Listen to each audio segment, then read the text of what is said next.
พุทธัสสะนะโมตัสสะภะคะวะโตอะระหะโตสัมมาสัมพุทธัสสะอิมานิมะยังพันเตสังฆทานานิสัพปริวารานิพุทธปะหุคัสสะภิกขุสังคัสสะโอโนชยามะสาธุโนพันเตภิกขุสังโฆอิมานิสังฆทานานิ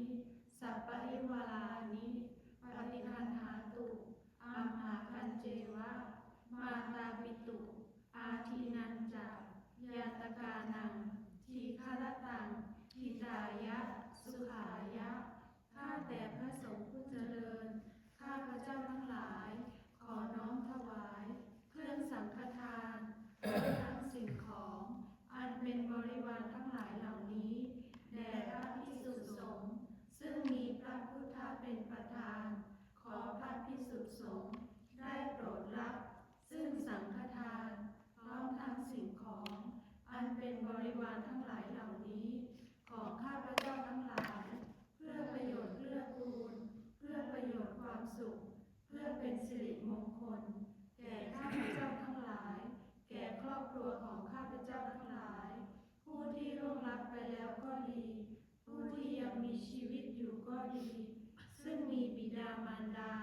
ปู่ย่าตายายครูบาอาจารย์ญาติสนิทมิตรสหาย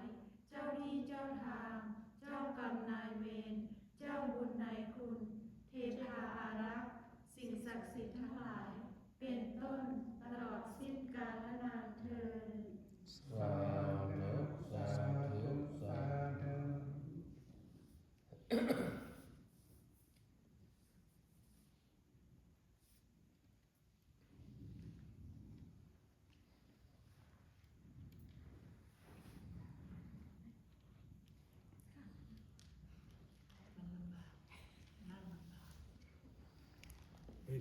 Todas son nuestras sekarang.